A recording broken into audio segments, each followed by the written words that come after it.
Hey there! Welcome one and all to another Toonkind at 12 FPS. I almost said D&D game. I'm doing great today. And hi, I am Morski, also known as Morski. This is the FPS free of a kind, and I am joined here by my wonderful friend and co-host. So do you want to say hi? Hi, I'm Avi. Today I'll be playing two characters because I like tormenting myself. Yeah, it'd be like that. Oh yeah, and I never did mention. I am playing my lovely Lady Moria. And, She's gonna have a great time. oh hell yeah. And I will be playing, everybody's, favorite pair of real kinds, Detective Shiro Azumi and, local cafe barista boy, Arata Satomi. He is just a barista boy. Nothing here, nothing Y- else here. You say that the same way Marcy says Leo is just a normal boy. We all know they're both not. Yeah. So, I guess on that note, I guess starting us off, Moria is at the office, sliding away, like a stack of finished paperwork. Time for her to actually rest, I suppose, but she's gonna hang at the office still in case she gets a client. Yeah. It's probably like right as you finish your paperwork that a certain detective Shiro Zumi arrives at the office. Um and he approaches you, probably like knocks on your door first to let you know he's here. So you just hear a knock. Yeah. She Assumes passive perception is something stupid, right? Azumi's passive, yeah, it's a 25. Yeah. Okay. So not as stupid as decimals, but it's up there. Yeah. Um, you do hear the sounds of moving around in the office, and you've been here enough. I think you know what the sound of paperwork being shoved to its place it sounds like. But Oh, yeah, yeah. she opens the door afterwards. Uh, Hey, Zumi, feel free to come on in. oh, actually, I was wondering if you have a moment for lunch. There's, well, there's something I'd like to discuss with you. All right, let me just close down the place. Yeah, Thank you. she nods. Pretty much, she's just gonna do that. Slides her naginata into place just in case. Um, and yes, she's ready to go. Yeah. So here's the thing. Hmm? Moria's office is in Billstown. Uh, Yeah. the last one in is in Toontown.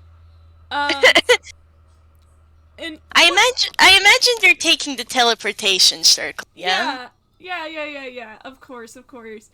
But like, I think on the way there, Azumi talks about this place because he didn't feel comfortable doing it in the office. He does admit that. Um, because look, it's a detective's office. The people there are nosy as hell. You know, that's fair. She doesn't blame him, yeah, okay. And It's like there's a pause from Moria in the sense of she doesn't think anyone has tried to bug the office. She really hopes no one tried to bug the office. She checked, but she doesn't blame. yeah, uh, but he does mention that he knows a place in Toontown that is very out of the way and doesn't have a lot of visitors. So he does feel comfortable going there. Um, and you guys arrive in Toontown. Azumi leads you to this part of the town that is kind of, again, out of the way. It is a very Okay. yeah, it's a very back alley kind of location, and the place he takes you to is this very small, pretty narrow building um, that is called the Last One In. The number one, Moria's thought process is so we're going to where the good food is, because that the back alleys are where all the really good restaurants are. Yeah, yeah, yeah, um, yeah, yeah. yeah, yeah. And Um, secondly, you do hear her snort at the pun. and Azumi just kind of sighs, but There's just a bit of a smirk from her. She's not gonna say anything, but yeah. And uh, Azumi opens the door and lets you enter. yeah, she's gonna go on in. Like, shall I roll perception for fun and enrichment? Yes, you're a detective. I think you would enjoy that. Let's go. Oh, That's a nat one. Oh my goodness. uh, what's your passive? Her passive is 18. It's an 18. Okay, yeah, that's not Yeah. bad. Okay, okay. As I try to remember I'm how I've always described the Last One In, it's been a long time since I've done an FPS in this building and had to describe what it looks like. Um, there. so, again, it's a very small, kind of humble looking place. Um, there was a car outside that just revved its engine. I have no idea if that picked up on the mic, Uh, but it was just enough to likely, I distract think. me. I bet you. um, where was it? So the door opens up to like the kind of like waiting area. There is a front desk, and there is a rubber hose bunny toon who is currently going through a booklet. Um, you guess this. You assume this is like the guest booklet Yeah. check-in kind of area. And Mm-hmm. she's chilling there. She looks pretty young. Um, so you have the desk there. There's like these like armchairs and stuff and whatnot that you can sit in. There's like a little shelf with brochures and magazines and newspapers and of course a map of Toontown. Um, Of course, of course. off to the They have a side. map of Toontown with all of its Toonie props. Uh, you have a feeling that even if you looked at it, you would not get around Toontown very well. Yeah. It will help, but It'll help, but like only by a small margin. yeah, exactly. Like it would probably help a tune more. Moria, who is real kind, is out of luck. Yeah. Moria, handshake Azumi, handshake Arata. and Yeah. anyway, as I figure out where I am. Okay, yeah. And there is also like a staircase off to the side that leads up to the second floor. And this is where you assume that the rooms are they're upstairs. Um, and Yeah. judging by the size of this place, there probably isn't a lot of room. But Mm, if there is a lot of rooms, they are pretty small. um, yeah. but behind this little like secretary area is a little, like, open doorway that leads into a restaurant. Um, and, I won't describe it until you get inside, but with the passive of 18, you definitely hear the sound of someone cooking, and there is a very, very good smell coming from the restaurant area. Yeah, Moria's just like, found where we're having lunch. Azumi knows how to pick well. Yeah. Honestly speaking, like, she has a look around. She'll wait for Azumi to come over and she'll walk with him. Yeah. Um, and, in that case, then he does, like, you get the feeling that he is kind of like a regular here, TM. Yeah. He does greet the young Toon at the counter, and she waves him inside. And as you guys enter the restaurant, Yeah. Like, Moria will nod at the pink bunny.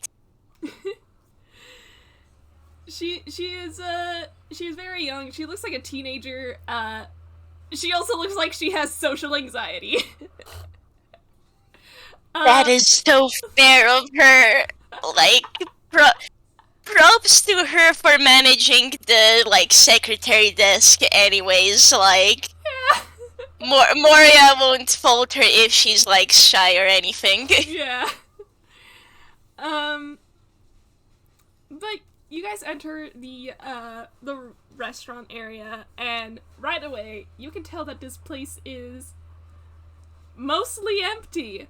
There isn't a lot of people here. In other words, the only person here is the person cooking. Yeah. Admittedly, Moria internally is like, she gets the sense that Azumi wants to talk to her about something. If he's a regular here, that means he must trust the people, and with so little folks around, like, she just has a vague feeling. Yeah. Considering he called her out for lunch too. Yeah. And it's a pretty basic setup. To the right are like booths and tables and whatnot. To the left, you realize that there isn't like a separate space for the kitchen itself. It is directly behind that kind of bar counter. You can look over the counter and see the chef cooking, basically. Okay. Yeah. There are stools lined up against the counter where like people can sit. And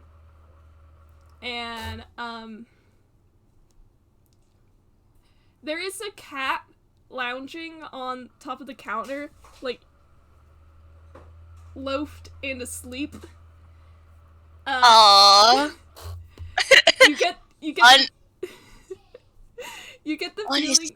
You get the feeling. You go first. Okay. You get the feeling that this cat is not supposed to be here, but that's exactly why he's asleep on the counter. Yeah. Honestly speaking, Mori is very tempted to pull out her phone and take a picture of the cat. Azumi, you can read this on her face. Her deception is a -1. You don't even need to roll. You can read she's really tempted to pull out her phone and take a photo. Azumi sees this and does not stop her. She's gonna do it. Moria has obtained one photo of Genie. It's very cute. I'll post this in the AI chat later. Oh goodness. But yeah. Also behind the counter is the chef slash barista boy. And this is a currently his back is towards you. But this is a young real kind with black messy hair, who is whistling a tune as he works, and I'm going to roll something really quick because he is a show off. Oh, disgusting. Of course. What is your modifier? What is your awful, awful, disgusting modifier? If this... Azumi's sheet. Is this sleight of hand by any chance? Sleight of hand. Okay, let me do math in my head. Oh god, I forgot that was your modifier. It's disgusting. It's something crazy, isn't it? Yeah. The thing, he's got expertise and gloves of thievery. Yep, there you go. It's like, yeah, plus 16. 31, baby! Yeah, you watch as this kid, pretty much, twirls these knives, these kitchen knives, in a very showmanship way. Even though, up until a moment ago, there was nobody else here, you get the feeling that he's just doing it because he can. Honestly, that's fair. That's entirely fair. She's not gonna fault that. Yeah. And, Azumi, moves over to take a seat by the counter, and as he does, you hear him, you hear him go, Satomi-kun, and the boy turns, and he says, "Ah, Detective Boy."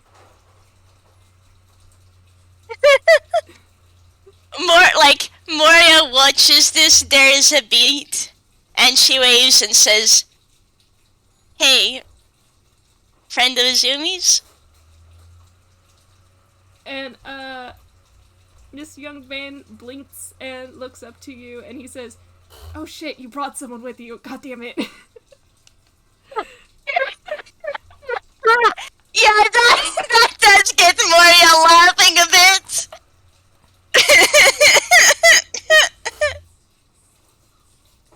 It's okay, I've seen far worse.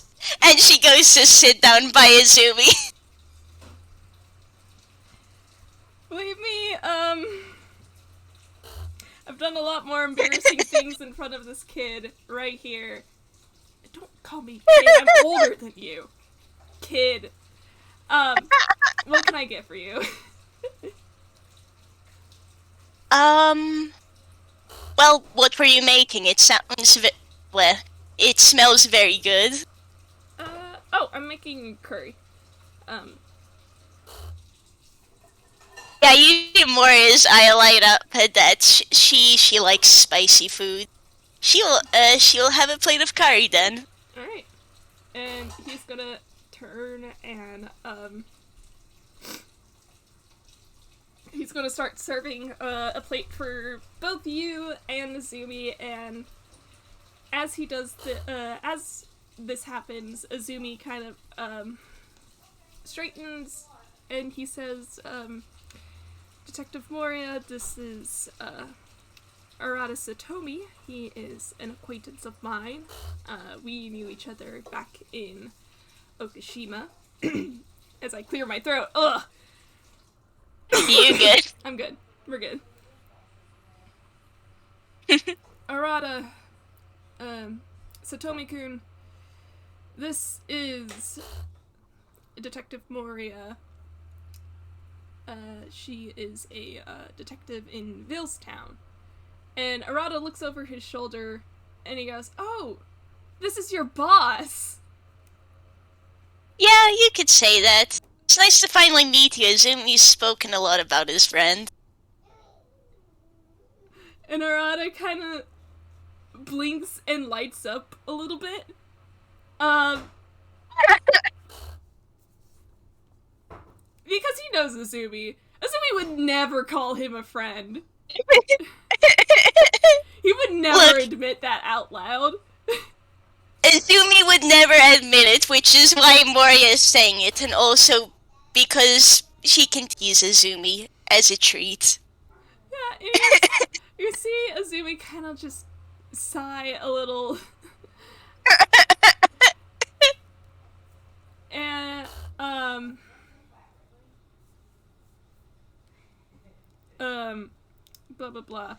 And he says, well, good things, I hope.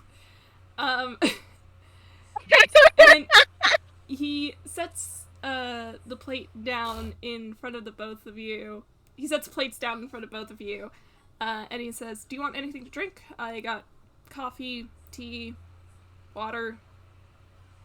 He would be nice. All right, you Thank got it. you. And I think Moria would like us for, oh, I don't know, nettle tea or something. It's a nice tea. yeah, and Arata does go to check for his supplies and make sure he's got some stuff, and he is going to prepare you some tea.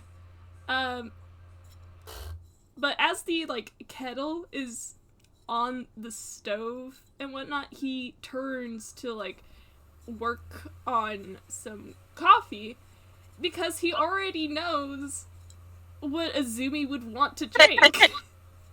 Of course, of course.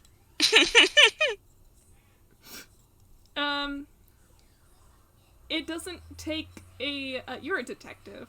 It won't take Yeah. it won't take you much to realize that Azumi did say that he's known Arata since they were both back in Okashima, which I was about to say, like, Moria might have commented of, ah, so this is where you get your preferred coffee, huh?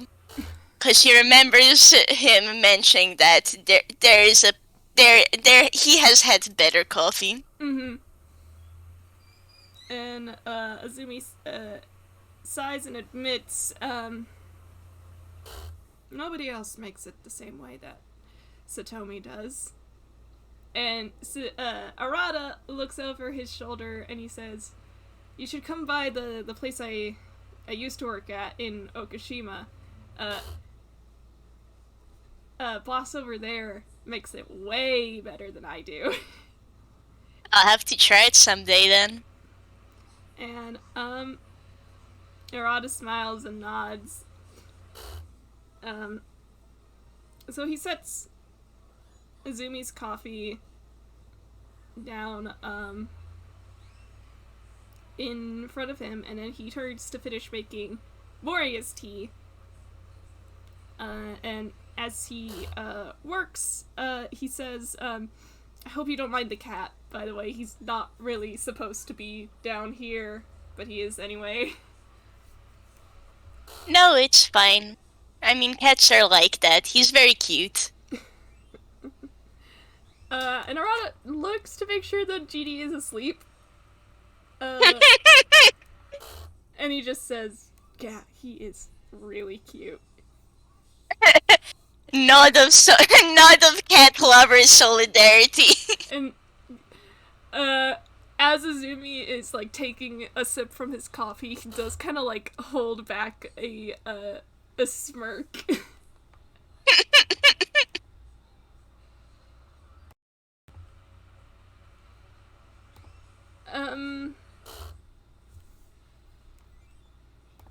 Well, what can Azumi do? Cat lover to cat lover communication. Yeah. So here's the thing. I usually roll sleight of hand whenever Arata cooks because he's that much of a show off. He got a Of course. He got a 31. How? Look at that. Look at that. That's a 31. Yeah.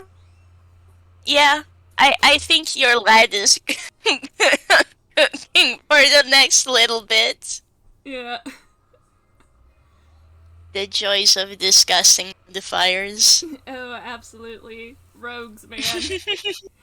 Rogues. I smile as I look at some of the stats I've gotten Moria with her 1 level in Rogue. Don't mind insight toward the athletics. Oh, we love to see it. Listen, we love it. Um, but yeah, this is a nice little place. Nobody else is here. Um, uh, you have Nice company, nice food. oh yeah, that food's amazing. Mm. And Moria is like noting to self that she should come here again. Definitely. yeah, and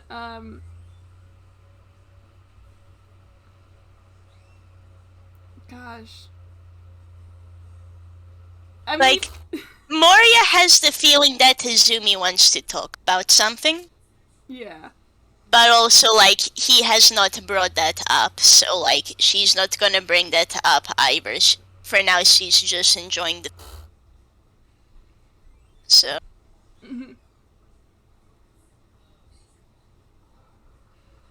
um, I think it's probably as as you're both eating, of course. Um, excuse me. That Zooey like eventually sighs. Like he knows he can't like beat around the bush about this. Yeah. Yeah, and So, I gave Moria plus 12 in insight for a reason, dang it. I yeah, looked directly at the deception modifiers of the people around her, so. yeah. It's I will say with your passive insight, uh, Azumi wants to talk about this. It's just very hard for him to. He's trying. um, That's fair. We appreciate him, and, like, Moria respects that. yeah. Uh, Essentially, like, she's giving him time. She won't, like, she'll let him bring it up in his own time, you know? Yeah. And he also appreciates that. Um, but eventually he does kind of um, relent a little. He's probably like halfway finished through his curry. Um, he says, um,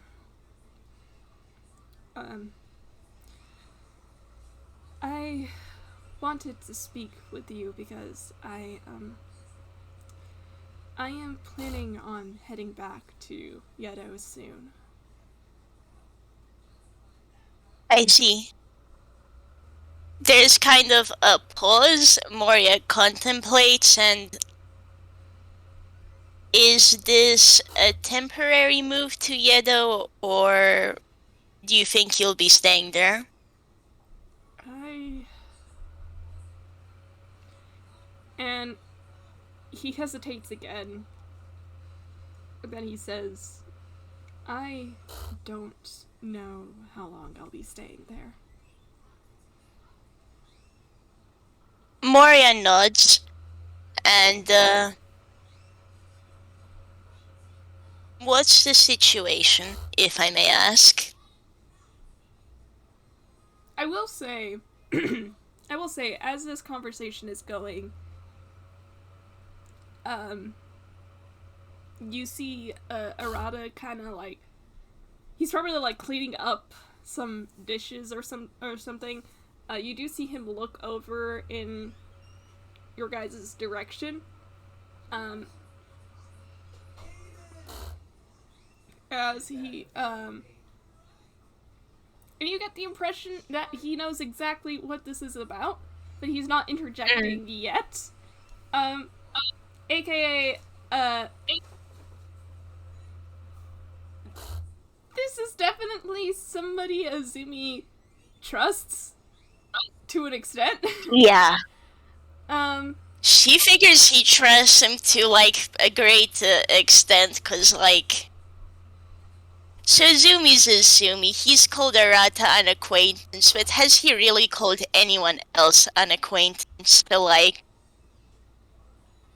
Yeah. yeah. Mm-hmm.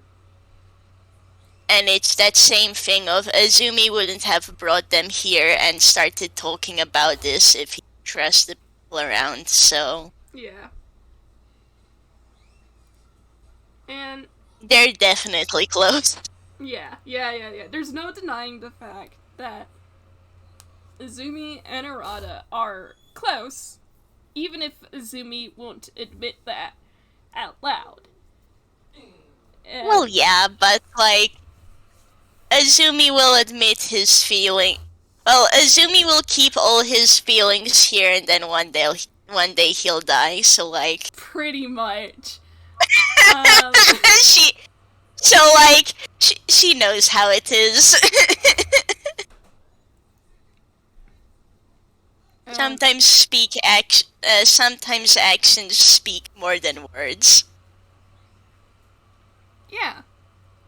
Speaking of actions speaking louder than words, you asked him what the situation is, right?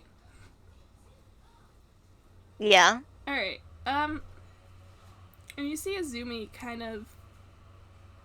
He sets the utensil down, um, for a moment, and he is not looking towards you. Oh, hang on, somebody's at my door. Give me a second. Oh, no worries.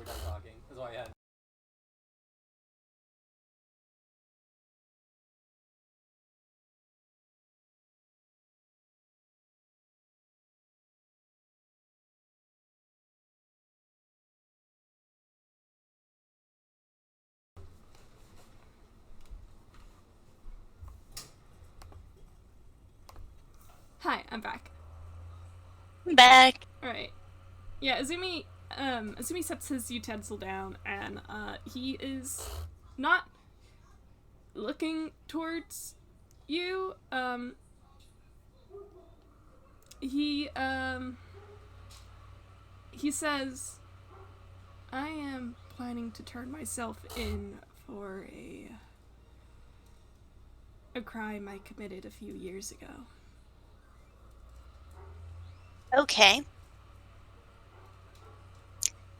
She's definitely curious,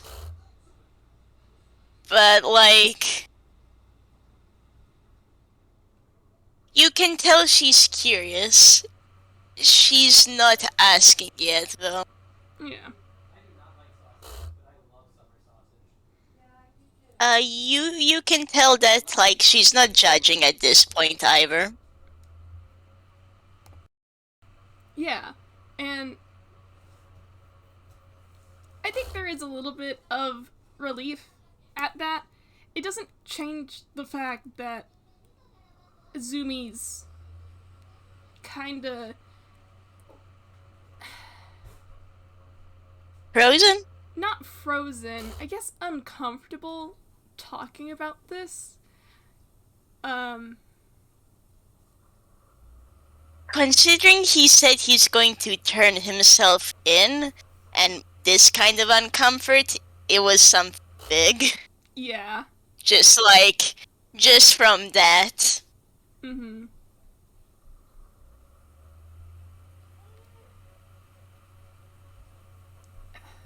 I think. Is Azumi giving it any inclination of he does want to say what it is, but he's just like very uncomfortable?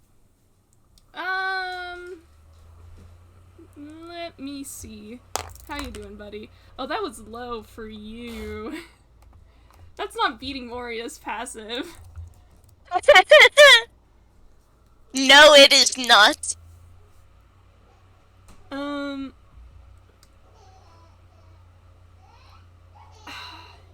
as the baby laughs in the background, complete tonal whiplash. Um, Yeah. um, Azumi's keeping quiet this entire time. It's not that he wants to talk about it. It's more like he has the feeling that he'll have to eventually. He kind of looks like he's bracing himself for you to ask him. Uh, Yeah. man.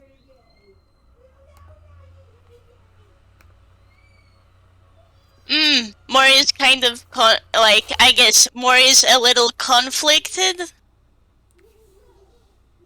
You would be able to see that she has caught that on, so she's just going, okay, I guess I better should ask him then. Mm-hmm. And like, she will, quietly. Oh boy. And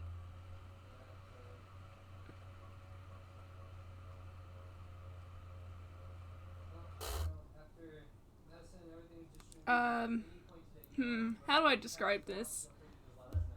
Uh, you see, hang on, the roommates are talking. Give me a sec. No worries.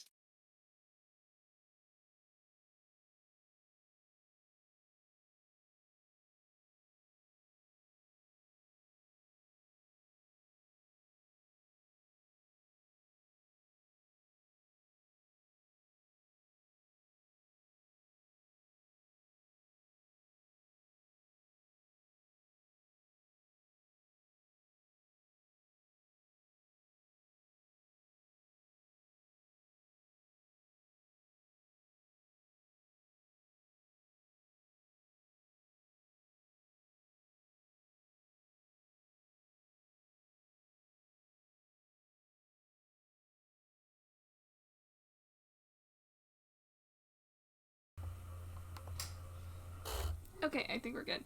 Um, Okay. there is definitely Okay, here's the thing. The three of you are real kind. However, this is Toontown. And Yep. Toontown is Toontown is very trope heavy. Um Mm-hmm. and very genre aware. There is this there is this like sort of silence. This really, really thick, heavy silence. Um um as Azumi kind of like shifts a little bit in his seat, and for a moment it looks like Arata is holding his breath, and Azumi says, "It was serial murder." And I takes, see. yeah, he takes another bite of his curry and leaves it at that, and Arata sighs and goes back to cleaning dishes. Okay. Yeah, Moria said I see, and like, she's quiet and contemplative. She definitely gets the feeling there was more to it. But it's a little bit funny, Azumi. She isn't judging.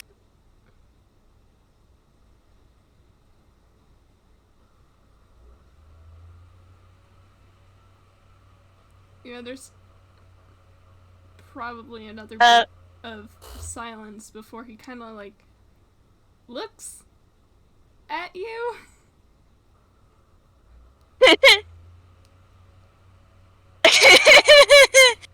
uh, there's kind of a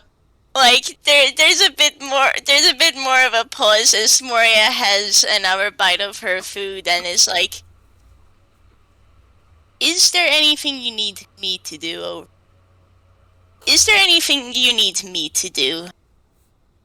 And like, another pause before when we get back to the office, remind me to give you some information. And Azumi kind of blinks in surprise at that, but eventually he nods. Maki, that's my keyboard. he eventually nods and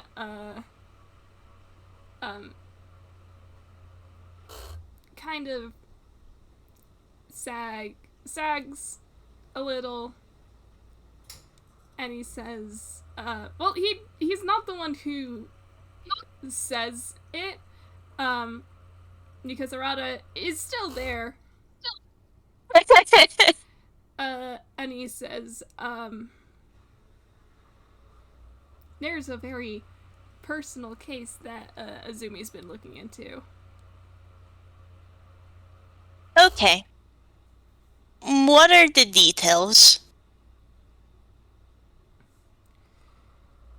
And Honestly speaking, she's like the feeling she's getting in this is like Azumi wouldn't accept comfort right now, so the best she can do is get down to business, yeah, find out what's up.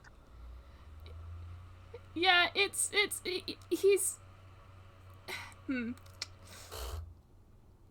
Your passive is a 22. Your passive insight is a 20 fucking 2. It's like It is, and I'm so happy it is. yeah, it is so fucking good. Yeah, Azumi doesn't know how to respond to the fact that you're not judging him.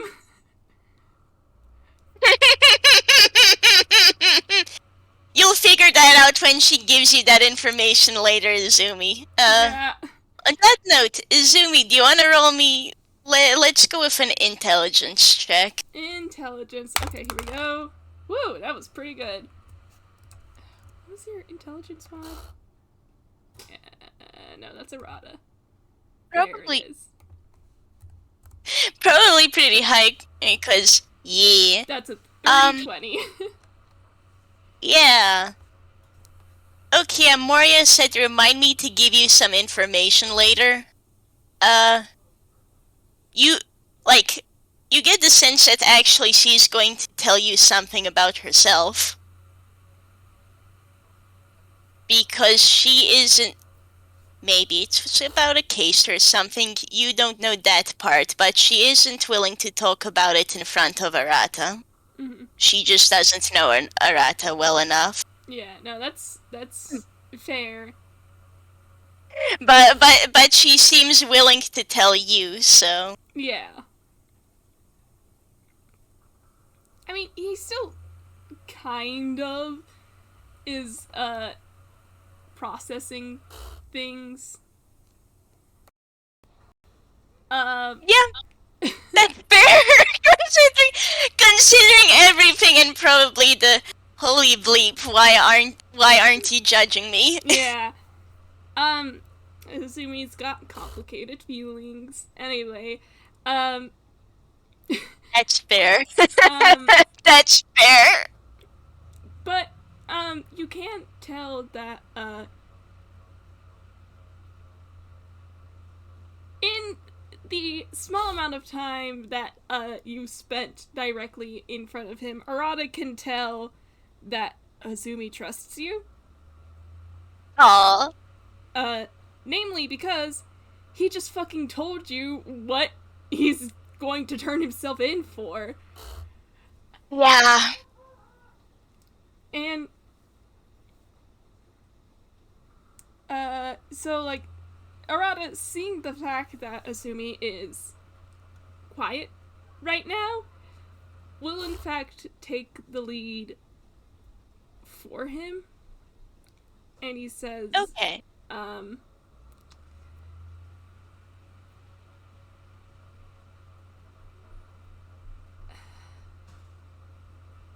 God, if I can find my words. No worries. Yeah, he says. Speaking is hard, man. Yeah, he says,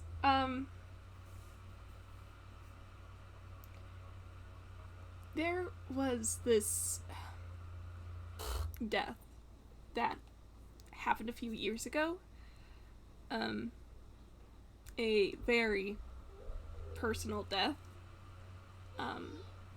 And then the person who died got brought back to life 2 years later, and nobody really knows how or why. And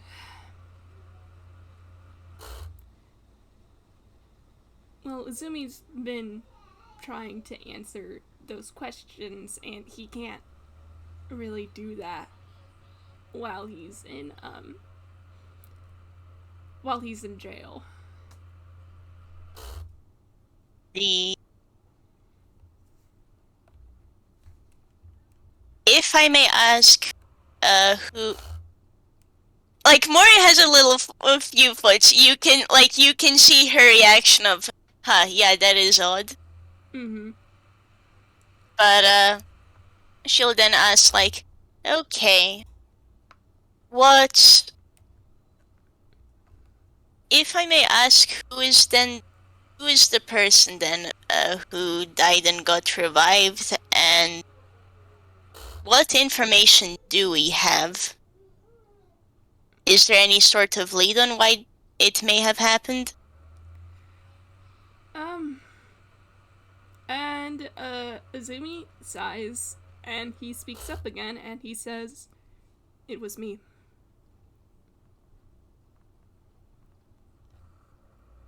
Huh. Just kind of a pause, and Moria deadpans. I swear the detectives in my office are the biggest mystery. Azumi, by the way, you know that Moria arrived in Ainquil. It's been like half a year now. She doesn't know how either. No one knows where the metropolis is either. So Yeah. and Moria doesn't know about Camille, but Yeah, no. Azumi knows that Moria doesn't know about Camille, but he also knows that Moria is onto them trademark. yeah, exactly. Oh, Like, God. no, she cracks this, like, she's lighthearted about this, she cracks this joke, but, like... And it does get a snort out of him, which is the closest to a laugh you're gonna get right now. Yeah, that's fair. Mission accomplished, though. That's good. Yeah. And,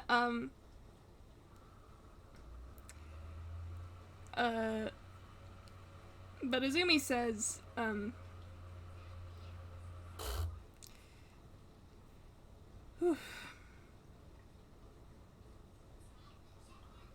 Azumi says,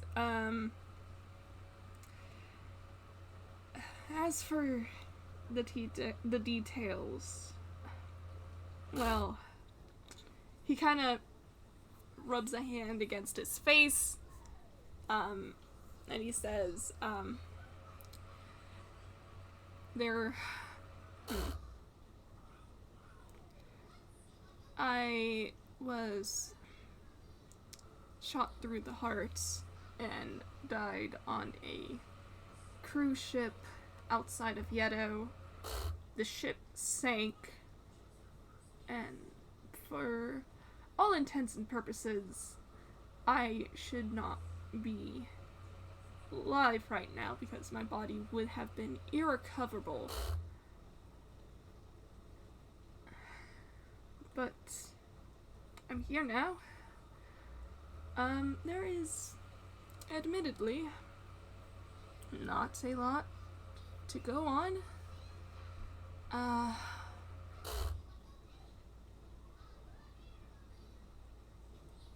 And you see him like pause, like he's trying to think through all the details they know. This is also me, Avi, taking a moment to like readjust my notes a little bit.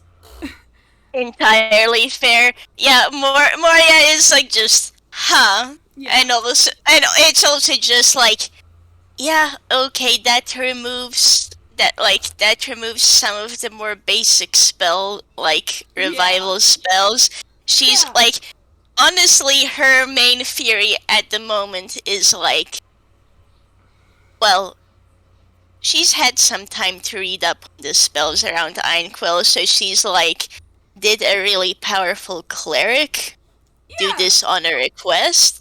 But Yeah. then, like, we have no idea which cleric then who would wish to do that. Yeah.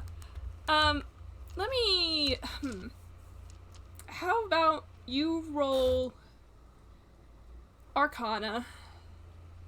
Um, and we'll use that roll for the rest of this part of the conversation so that, like, we're given more info. We can piece together what you know. Yeah. Alright. Okay.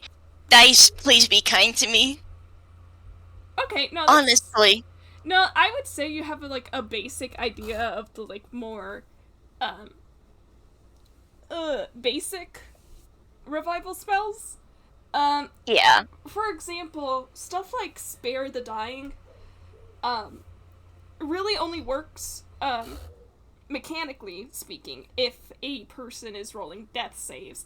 If a person Yeah. rolls, if a person has finished rolling death saves, there really isn't a point to like cast Spare the Dying, because Yep. Spare the Dying stabilizes a person.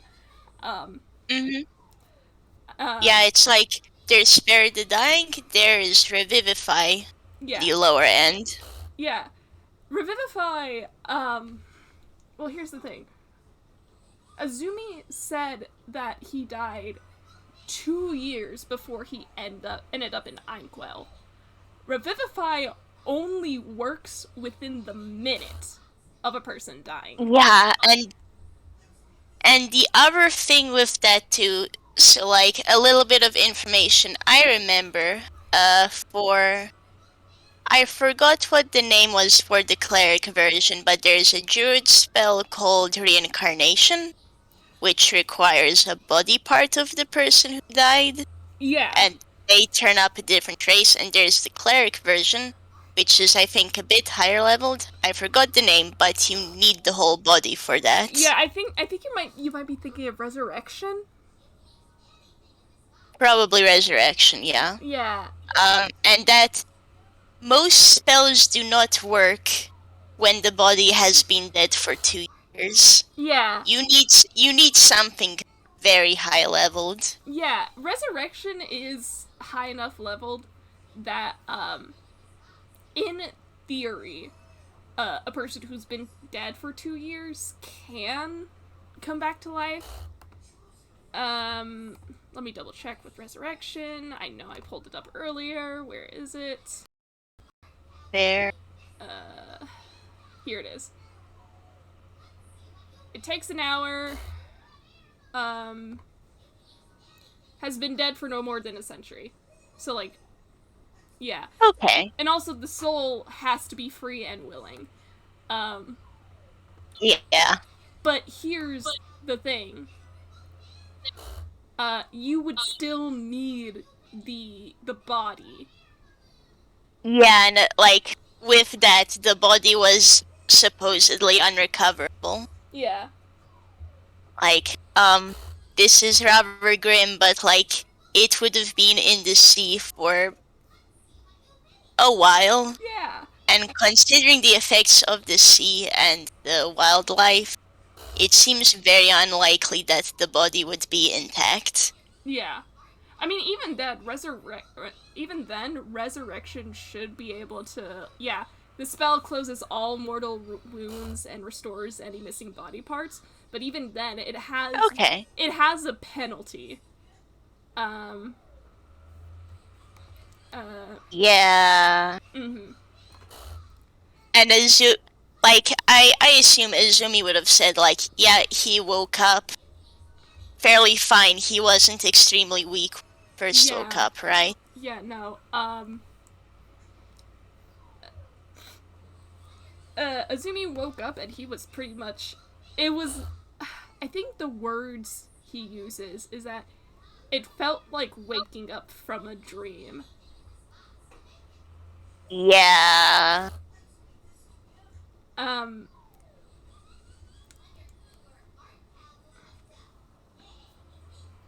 So I remember that there's true resurrection. True I now Resurrection. have 5e. I now have 5e tools open, but Yeah. the I thing is, actually. true resurrection is level picking 9. Yeah, that's the thing though. True Resurrection is high level. And Like, again, it is touch based.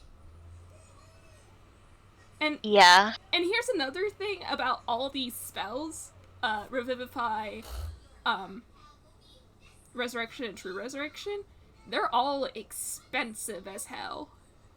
They have a material component that are diamonds. exactly, and it's the thing too. This is a level 9 spell. That is like in the boundary of deities, or if it's a spellcaster, there is no way they're unknown. Yeah. Someone would know about this. You'd very likely find notes somewhere. I imagine Azumi would have looked up any like extremely powerful clerics, but Yeah. like heck on the here in like Draft House and AI, there aren't any level 20 clerics that are, So Yeah. Yeah, exactly. Um, so with an 11, you would know all the basic, revival spells out of the question. yeah. Um, as I try to figure out where we were in the actual in character conversation. Um, um, Azumi's giving you details. Well, Azumi Mhm. and Arata are giving you details. Here's what they know. Um, well, first of all, you find out that both of these people, both Arata and Azumi, know the professor. You didn't know that Azumi knows the professor because of that conversation you had with Camille in the hospital. Um, Oh yeah, yeah, yeah, yeah, yeah. yeah. Moria still needs to meet the professor too, but like heck, Azumi also mentioned like the Azumi told her a bit about the professor. Yeah. Um, I don't I don't think he outright said that Professor was an alien. I think he just said that, like, yeah, he's a traveler. He's from very far yeah, away. like a traveler from very far away, and like most adventurers, he's not trouble unless you give him reason to. Yeah. Which like that's fair. Yeah. Um, and so like you find out that both Arata and Azumi know the professor on a personal level. Uh, Okay. with a 22, Arata thinks very highly of the professor. Um, which means they are very close friends at this point. Um, Oh, yeah. And okay. let me find my words. Um, I'm not going to do this in character because many words, and I would be switching voices so often. But Fair. um, you hear them talk about how well, here's the thing. For 2 years, Arata had to live with the fact that Azumi was dead. Yeah. Yeah. So that you can pick up like right away because they knew each other Yeah. when they were both in Okashima.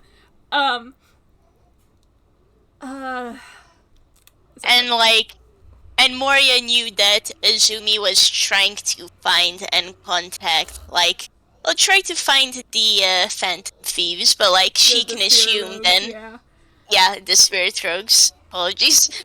Um, Look, uh, copyright police are gonna get us. Phantom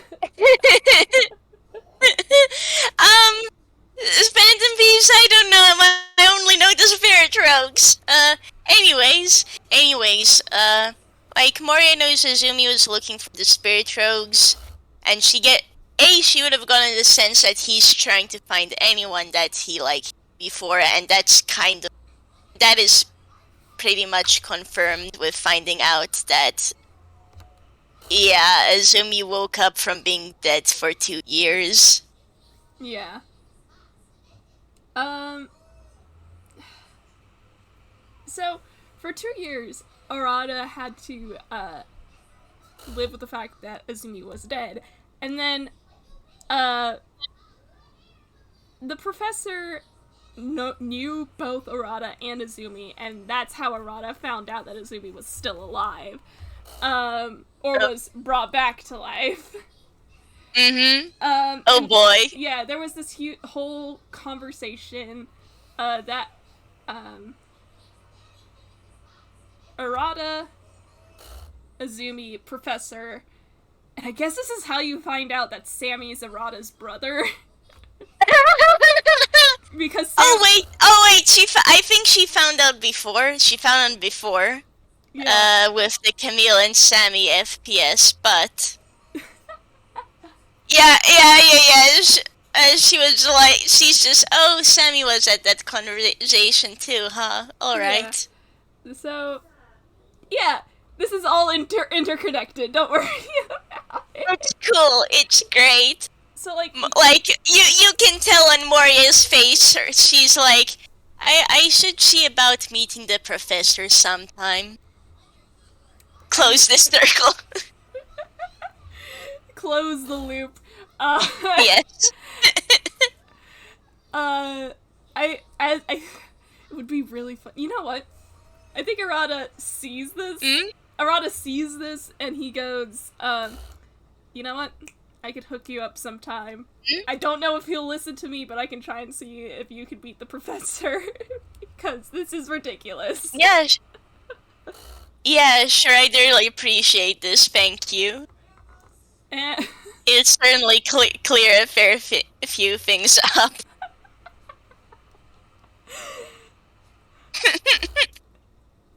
And, but yeah, you find out from Arata and Azumi that, during this four-way conversation, in their attempt to find out if, like, this was the real Azumi, which, for all intents and purposes, they conclude that, yes, this is the real Azumi, you found out that in that process, they discovered that,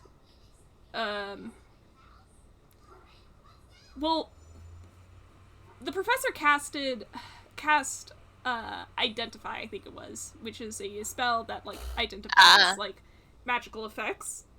Presumably, it essentially tells you what something is. Yeah. It's mostly for spells and magical effects affecting items and spells affecting people, if I remember right. But the professor used that on Azumi, and they found out that Azumi was under a casting of the spell Geas. Ooh. Mori doesn't like that. Yeah. If she, like, makes, like, a facial expression, Arata nods, and he comes in and he says, she does! Yeah! Yeah, she makes an expression like she's too honest to hide this stuff. Like, Azumi already knows this, but Arata will pick up that she's too honest to hide this. Yeah. Like, oh, she doesn't like that. Yeah, and Arata comes in and he says, okay, but here's the thing about this Geas. From what we found out, um, it was like it was almost um, modified, I guess you could say. How do you mean modified? Um,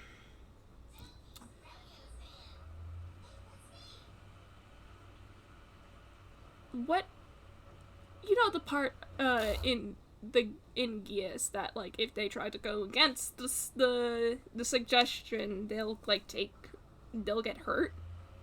There wasn't Yeah, Yeah, there wasn't any of that on in the Geas that was used on Azumi. odd. So what we really know so far is whoever did this doesn't have the intention to hurt Azumi. Moria's nodding. Um, have you managed to break the gears, or is it still there? And like, Um, do you know what the I'm trying. rules said? Okay, I mean, Avi, I'm trying to figure this out. I think they did break it. Okay. Yeah. Um, no, they didn't. But it's been long enough that the Geas has run out. Huh. Yeah. Okay, yeah. Well, the good news is, so we know that it isn't a ninth level gears, Yeah. so it's not until it's broken. Yeah. But okay, so it's long enough that the gears ran out. Yeah, she will ask. Did you manage to figure out what were the rules that the gears had set down? Yeah. Um, Arata looks to Azumi, and Azumi nods, and he says, "It was to reconcile with Trickster of the Spirit Rogues, and then to turn myself into Yeddo police." Which, I see. yeah, and he says, which I would have done without any sort of charm casted. Can you roll me a quick history? Yeah, sure. Moria, what's your history again? Plus nine. Oh, More okay. like it. 26. Okay, yeah. Both of these boys are Yiddish. You've probably done like enough of like reading into the backgrounds of like Yeddo culture. There is a very, very big, let's say, cultural dislike charm magic and magic that can modify the mind in Yeddo. Oh, that's entirely fair. I mean, to be fair, Moria handshake Yeah. in disliking that kind of magic. I feel, look, man, people like this on necromancy, but enchantment is where a lot of the scary spells are, actually. Yeah.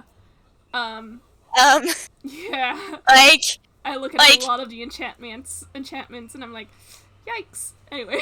yeah, like, a fair few people here are in agreement, so, Yeah. A, she gets that, and, I figure she would have on that, oh, yeah, these two are definitely Yiddish, and, that tracks with what she learned. Yeah. There is a huge cultural reason for that. Mostly the mind being sacred, that kind of belief in Yiddish culture. But like, yeah, that's the thing. Okay. Mm-hmm. But like, essentially, Azumi just said that he had been planning to do that anyway, even without the Yeah. use of Gias. Mm. Yeah, Mora is kind of Moria finds it odd, Yeah. because if the person knew this, then wouldn't they have figured out that Azumi was going to do it anyways? Why the need for forcing it? Mm. Did she say that out loud? Yeah, Alright. she does. And Izumi, he's probably holding his cup of coffee, and he says, it, likely, for insurance. Uh, Either this person who revived me does not actually trust me, or they don't know me well enough to make that call on their own. So chances are Nagias was insurance to make sure that I did follow through on such a thing. Mm. And like Moria will nod. That does make sense. Um, well, yeah.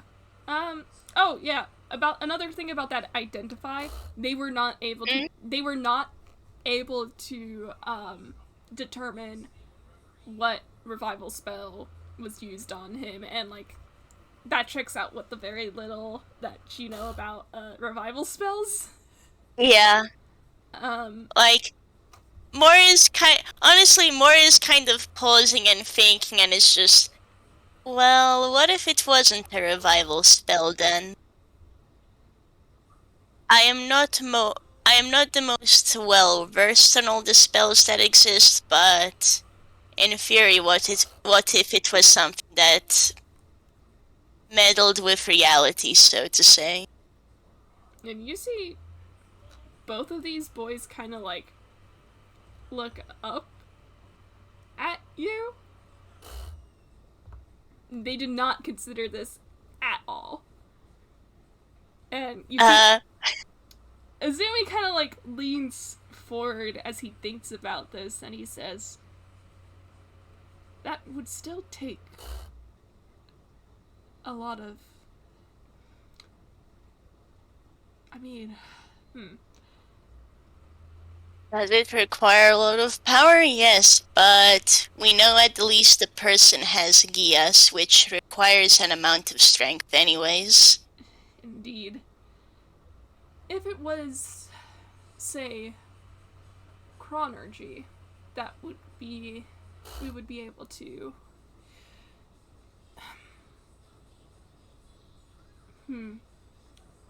That would make sense if it was chronergy and somehow reversing the effects of time. You see him thinking about this, but it's like a lot of things line up, a lot of things don't. He's still considering this. You see him like actually pull out his Yeah, notepad and like note this down as a possibility to look into later. Uh, yeah. mm-hmm. Like, Moria is also thinking like, so, it isn't a revival spell then, so like, chronergy is an option. Are there spells to just mess with reality, make the impossible possible, so to say? Mm-hmm.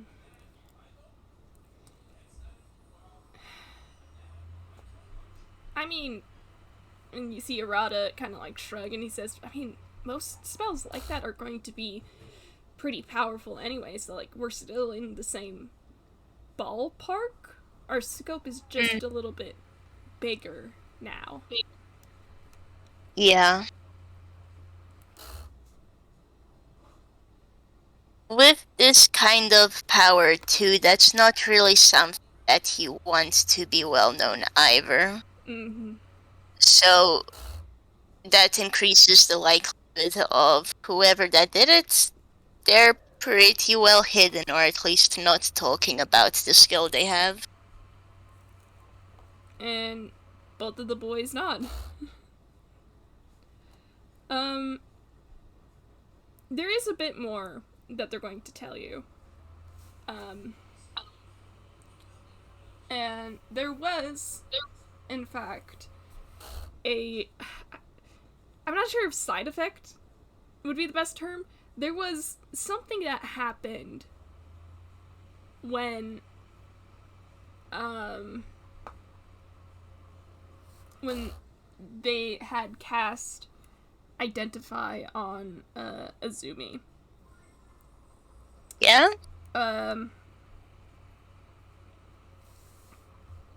Something that caused the professor to hear a noise similar to microphone feedback. You know, that kind of screeching noise that yeah. Yeah. Yeah, that line, I suppose. Yeah, it's a microphone feedback. Like if you put a microphone to a speaker, it will like make that noise. Mm. And and he didn't take damage, but you know, Identify is a touch-based spell. The professor's fingertips went numb after he casted after he cast Identify. That's ominous. Alright. Yeah. So they're not entirely sure what that is. Yeah, Moria will actually suggest like noting down that they. Well, Dr. Kerner is in the hospital, right? He understands a lot about health. Inmate. Yeah. Yeah, inmates at the hospital, right? It may be good trying to contact him if he knows anything about like if there is a spell or if there's certain effects that would cause that. Does he know anything? Because out of them, he is the pretty fantastic doctor. So yeah. So she would actually suggest like noting that down. Yeah, and Azumi does. And you look over his notes as he writes this down.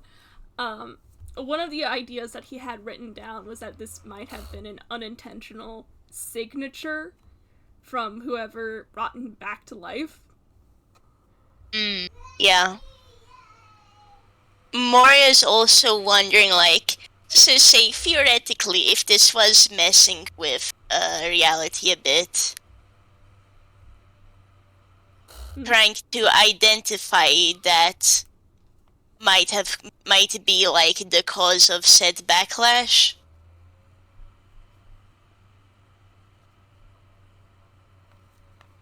Maybe it's we don't know exactly what it is, but if it is that something that powerful likely will have a lasting effect. It would make sense that when in contact with other magic, something will happen. Suppose. Yeah. An accidental backlash? He sounds very thoughtful when he's like, as he's talking about this. This is pretty much like, Moria and the boys having a brainstorming session. Pretty much. Investigating time, baby, or well, figuring out what to investigate. Yeah. And I now have an image, just like the meme of me and the boys looking for why reality might have broken.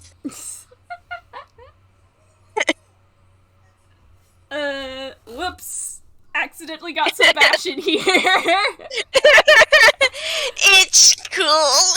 This joke only makes sense if you're in Bash. Anyway. Don't worry about it. Anyway. But yeah, that's about, like, most of what they found out. Azumi tells you that he's of the impression that whoever the culprit is not trying to be malicious, but even then, this is a lot of power for one person to have. And Yeah. I think, knowing from the little that I know of Moria's backstory, I think Moria would know more than anybody else that that kind of power can corrupt. Yeah. It's a case. Yeah, she's in agreement. This person doesn't seem malicious. Mm-hmm. But if they're holding all of this power on that own with, like, no one to do about it or what have you, yeah, it's not gonna end well. Yeah. Which is. And then Azumi kind of like.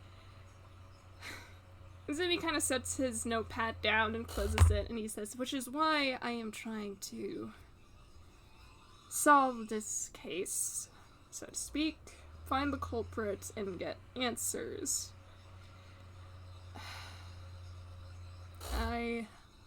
Moria nods like, yeah, she gets that.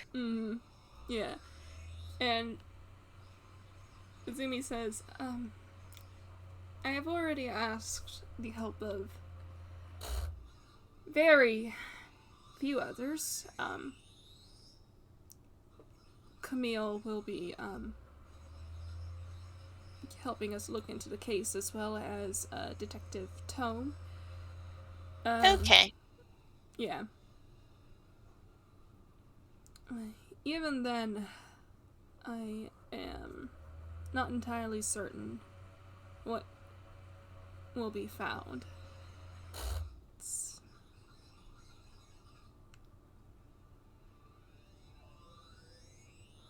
Well, there is always gonna be a big case out there, isn't there? We'll just have to find out.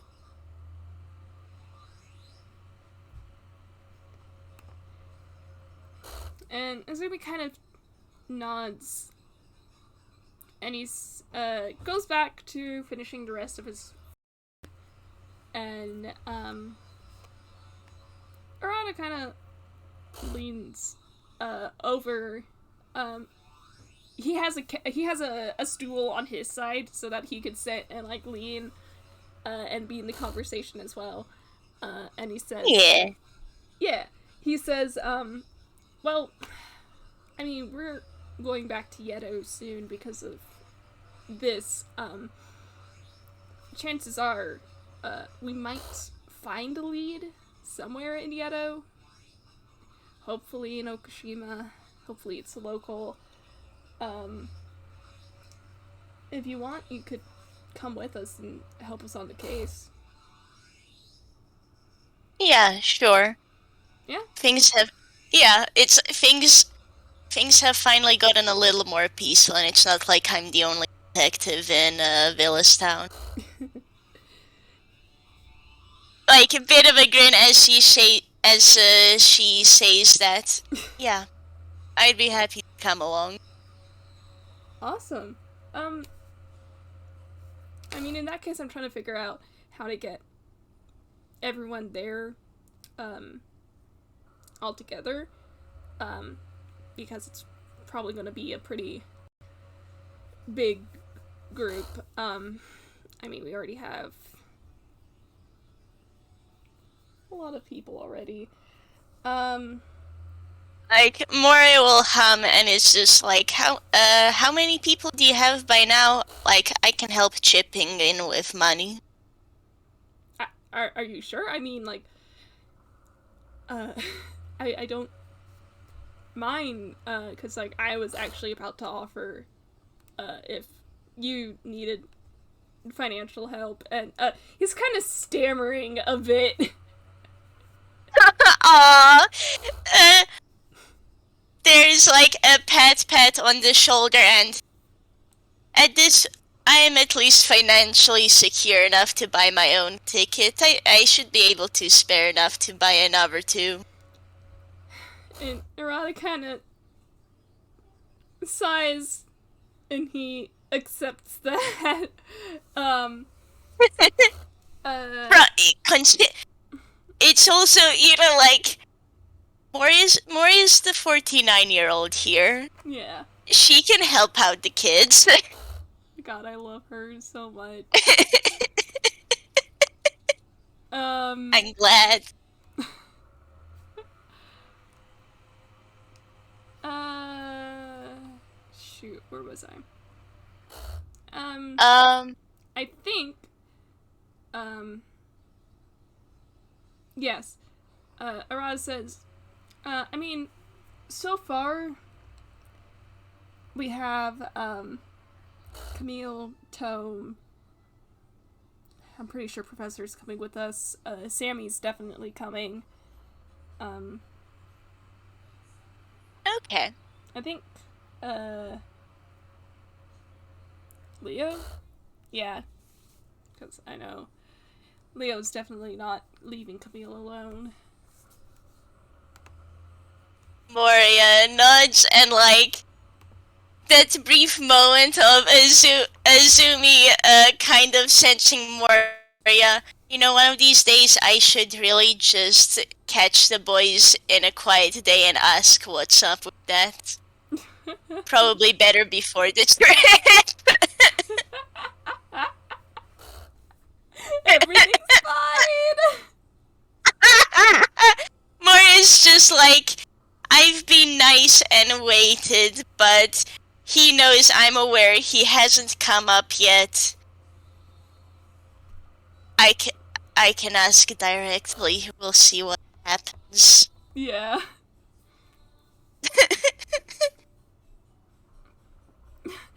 Azumi is not saying anything. They're like, yeah, no, that's fair, and like she respects that. This is Camille's trouble, shall we say? This is his information, so like, it's like she has probably waited at least like a month at this point. She figures, okay, it's not gonna happen.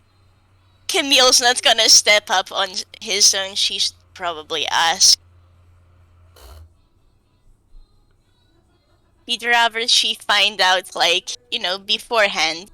Yeah. Before it comes out in an explosion. He knows how these things work. Yeah.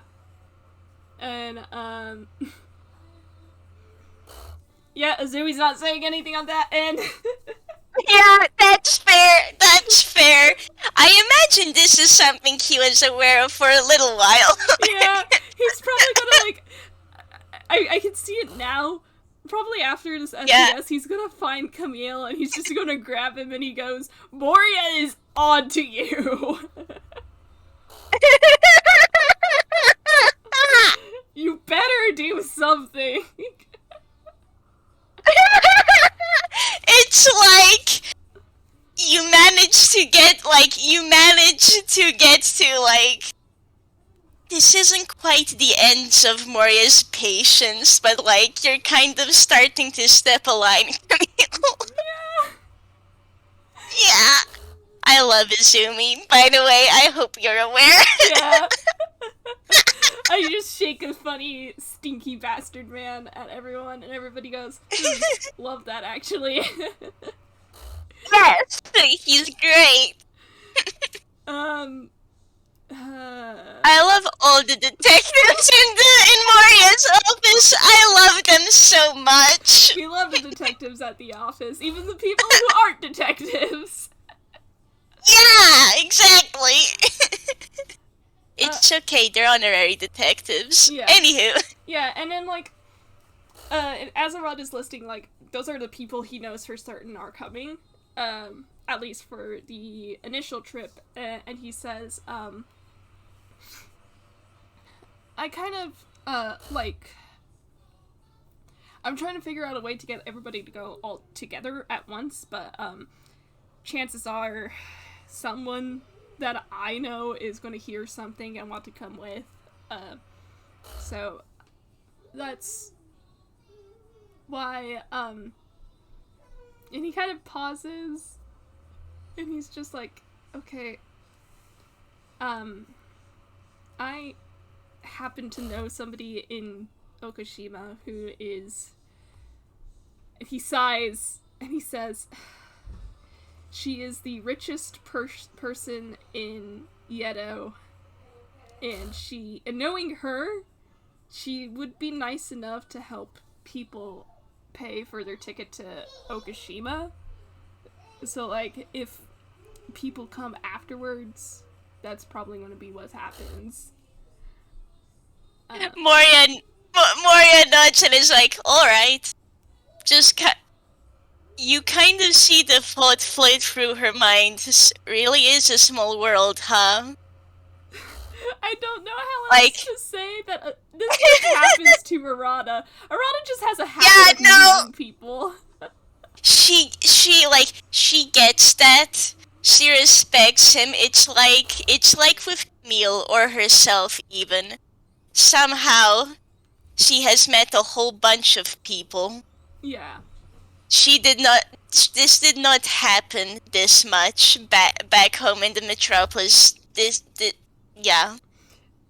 Einquell is like that, Einquell is just like that, yeah. but Arata is even more like that because he's a persona he for has tag.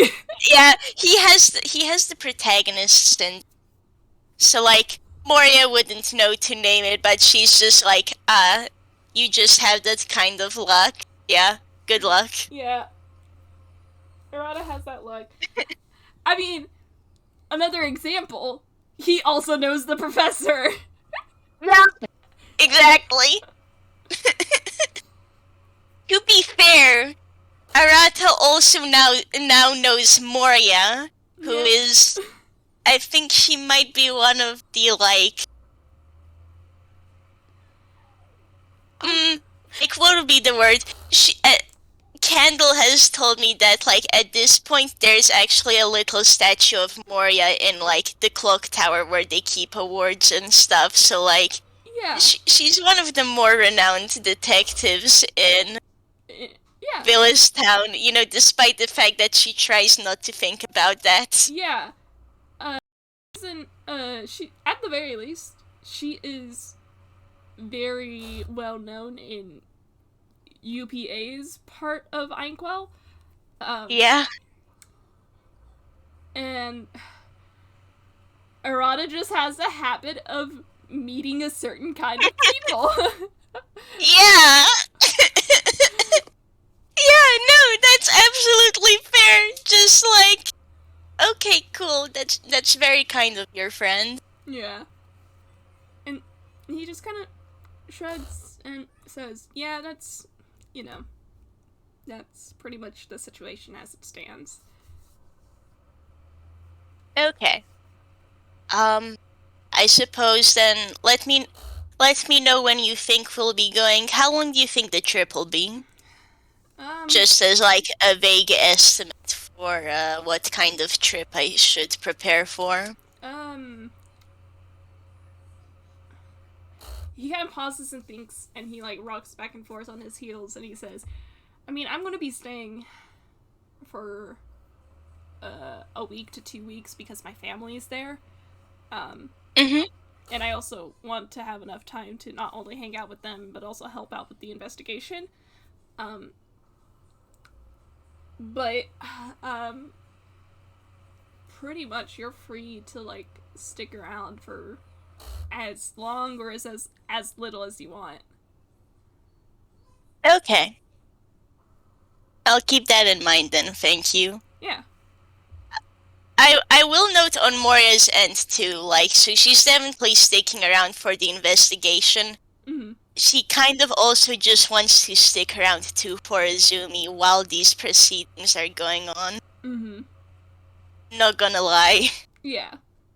So she figures it's gonna be 2 weeks at minimum, probably more. Like, Yeah. she'll make sure to call in and just let her know what's up. Yeah. That sort of things, you know? Yeah. That checks out. But yeah, that's pretty much it. And Do you want to roll a quick insight on Arata? Sure. Yeah. That was the wrong button. One moment. Oh. I accidentally pressed Control instead of Shift for,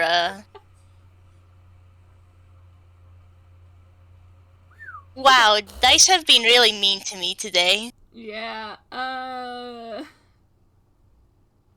You know what? He's not really rolling deception, but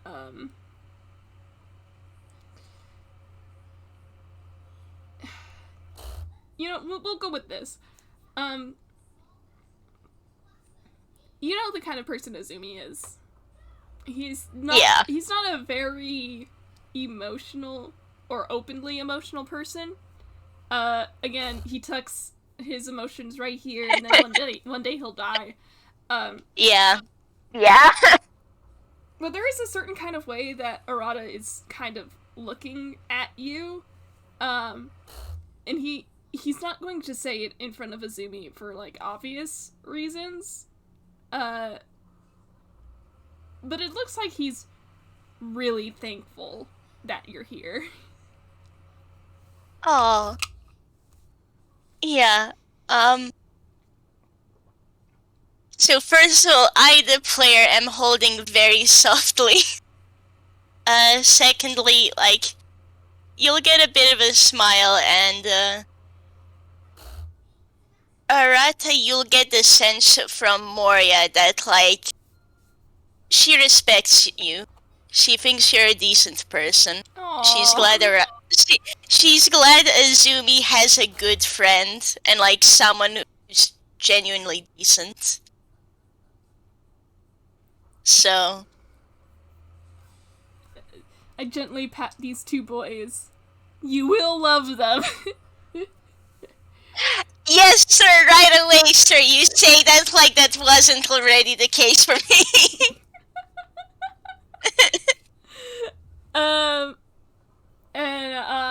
But yeah, that is pretty much the conversation, and, Azumi has by now finished his food. And he does, like, leave a bit of gold for, to pay for it. And you do... Yeah, Moria will share the bill. He's like... Fair is fair. He's just like, no, I asked you out here. Let me pay for it. Moria seems stubborn. Moria's handing me. She's a little bit stubborn. I imagine they're quarreling for a little bit. Arata just takes the money Azumi put down, and Moria's just, okay, I'll pay next time. Yeah, Arata absolutely does that. You see him, like, kind of, like, smirking like he's trying to hold back a laugh.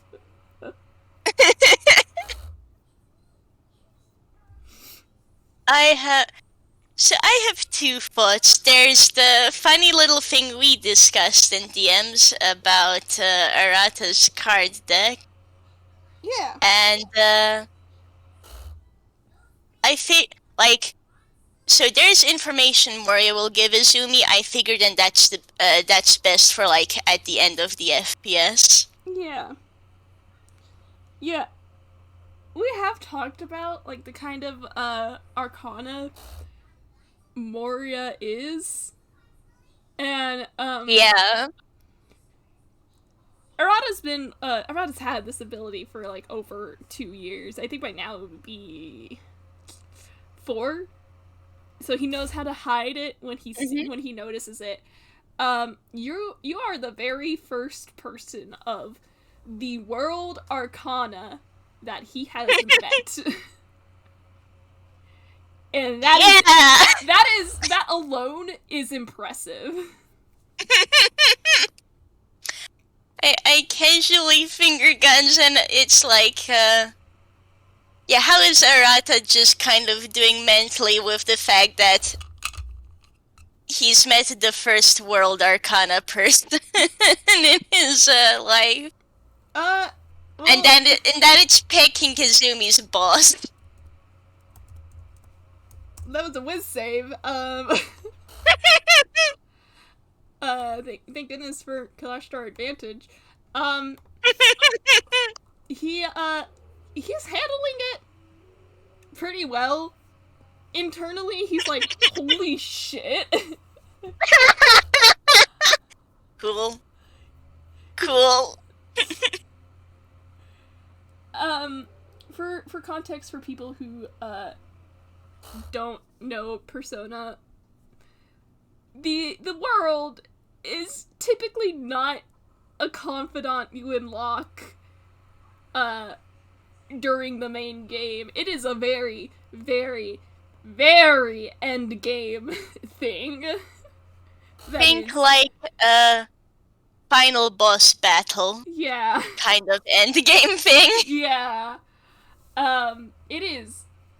The fact that Moria is the world is very impressive.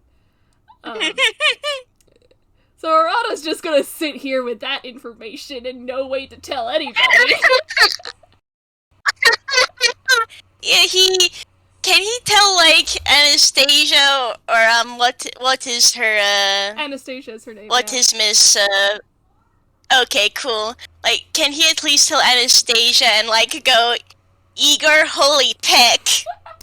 Can he at least do that? Yeah, he probably will.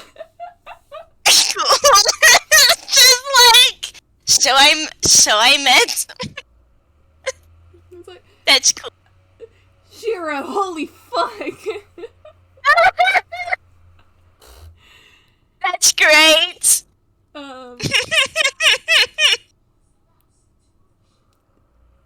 Meanwhile, Moria, who is just sitting here. Yeah. But I think since you guys have already paid, you probably give your farewells to Arata, and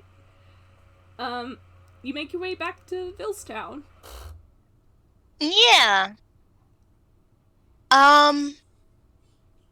Like, she will wait until you're back at the office, and she makes sure no one is like hiding or doing whatever the heck, but because like Tom already knows this, Camille doesn't. This is not something she would be comfortable with telling Camille actually because of his age. Yeah. Even if Moria knew Camille's actual age, she would still tell him, like, I'd prefer if we still waited. This is something I'd rather tell you when you're Azumi's age. That is fair.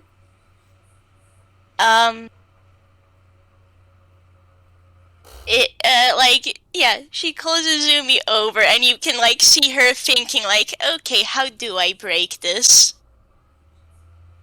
I mean, you were patient with him, so he's gonna be patient with you. So take all the time you need. Yeah. It's interesting too. Mm-hmm. Azumi, you'd be aware that Moria noted like your shock at how she isn't judging. You get the sense that this is in relation to that, or is an explanation. Oh. The real talk. Me as the player, this is just me scrambling on, okay, so how would you word this, Moria? Because this is essentially her backstory. Yeah. For those who have seen the Tome FPS, they'd already know what it is, but, Yeah.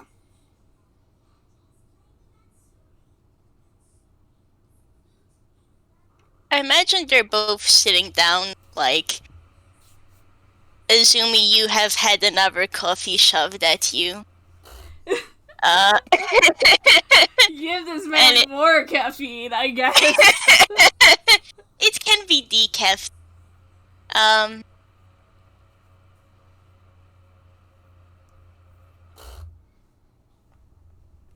So, we've known each other for a while now. And Azumi nods.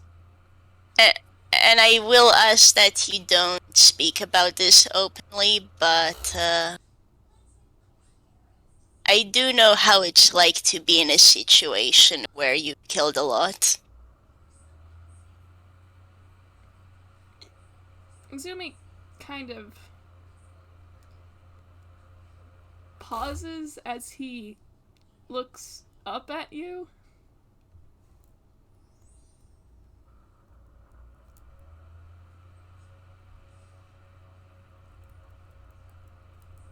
Admittedly, you cut out a little bit. What were the last few words?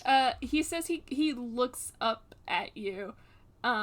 Is it he looks up at you. He hasn't said anything, but he's more like he's definitely listening. Yeah. There wasn't a verbal confirmation, but that look he's giving you, yeah, this is on the down low. He's not telling anybody. Yeah. Okay, cool. There's like another pause. So, in the metropolis, there was a war that went on for quite a while, called the Haze Wars. I grew up during it, and when I was 16, there was a group that picked me up to work for them, essentially. A group of menders. Members. Yes, far as I can tell, there aren't any around here. But think of them as they're people you can pay to help you fix a problem, or mend it, so to say.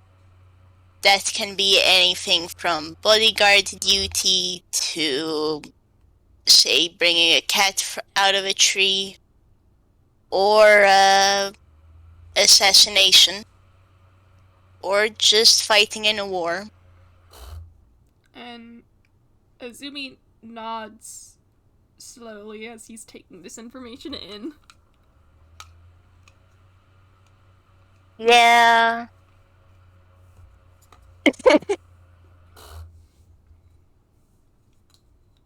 So, the mender company I was brought into was one that did a lot of fighting. I was essentially something between a hitwoman and a mercenary.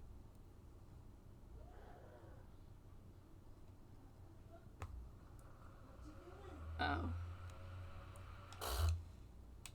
So, I was about your age, actually, when I came to the conclusion that it really isn't good work. So I got myself out of there with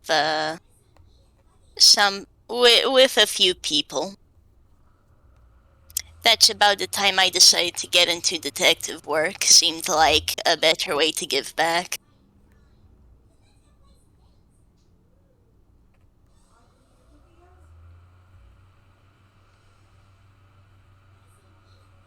And Azumi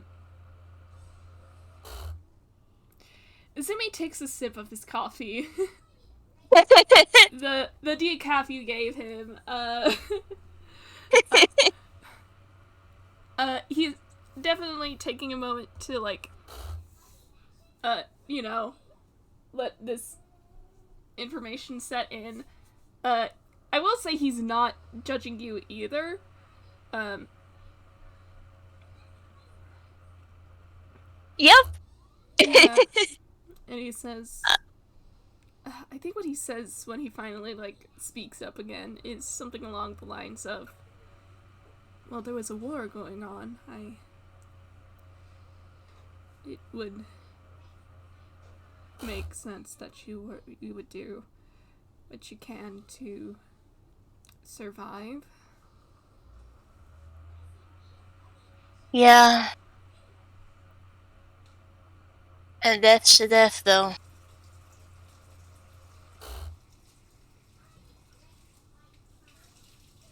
And it's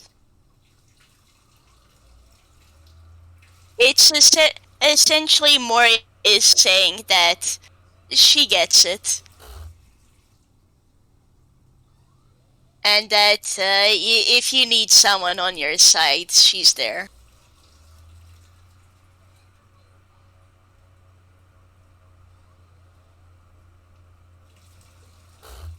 It may be different circumstances, but she's lived through her fair share of things, so she gets it. Yeah. As I do a quick roll. Ooh. Oh, Okay. do I need to be worried? No. Because this was bad even for him. Wait, is that deception? That was his deception. He got a nat 1. Um, you see him try to cover this up, as quickly as he can, but, here's the thing. Azumi's a really skilled liar. And you know this from him ever since you first met. Yeah. But you've been around Azumi long enough to start to notice tells. This is a little different because of how long it takes him to, like, scramble and try to cover it up. Because it looks like he was about to say something before he just forcibly makes himself take another drink of his coffee. But there was definitely a facial journey he had. Well, if I may ask, what did Moria see? There was a lot of confliction. A lot of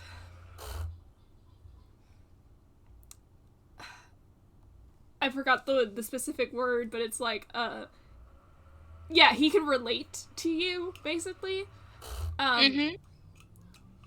There's still that, distinct impression that, like, oh, it is so much different than what you went through. And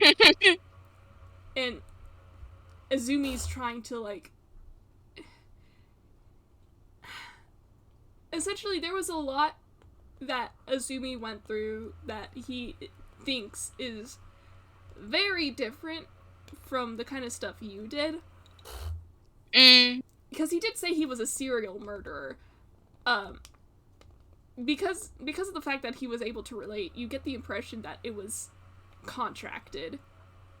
Yeah. In a sense, he was also a sort of hitman. Yeah. But here's the thing. If I'm not mistaken, before our first FPS between Moria and Azumi, Moria did do history, into, Azumi, if I remember right, and did find out that he was a famous detective. Yes, but she got really good roles on, like, who the Phantom Thieves are and what's up with Izumi. She actually knew about him going missing for, like, 2 whole years, even. Yeah. I think she also knew about his relation to a certain, what was he, Prime Minister?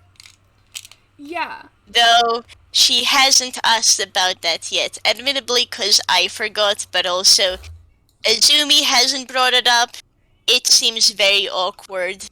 Yeah. So she has been fine to just let it be. The point being that Azumi was a serial murderer at the same time he was a famous detective. I hand you those two pieces. Yeah. Moria is connecting the dots. And one of the last things you can see from Azumi is guilt. There is so much guilt, and that's about it as he, keeps himself from saying anything by drinking his coffee. That's fair. And it's. See, the reason why Moria isn't judging too is because, well, he recognizes that was picked up. So, yes, actually, Azumi, you have a conscience. You recognized it wasn't good, so Yeah. Moria respects that, and that is why, like, if you need an adult on your side, she's here. Or if you want, really. So that is that, really. That's the information she wanted to give you. Yeah, and I'm going to be honest, I think Azumi might actually stick around the office for a little bit after this. Oh, I imagine on Moria's end, like, she did actually manage to finish off work for the day, so, like, she sorts out a couple of things around the office. I imagine there's some chatter in the Zoomy. You're getting some pretty decent cookies shoved on you. Well, he does like sweets. Yeah, no, that's absolutely why she handed them over. Fantastic. And I think This is a good way to end it, I think. I hold them softly. they are so good. I love them so much. Yeah. Uh, Same. and we are ending beneath 2 hours. We're good. Oh. So thank you so much, everybody, for listening to our wonderful FPS. Yes. Thank you. Thank you. Well, I was gonna say thank you for doing this with me. This was a lot of fun. Well, thank you for playing with me. Yeah. We will bid you all a good time zone. Bye. Bye bye.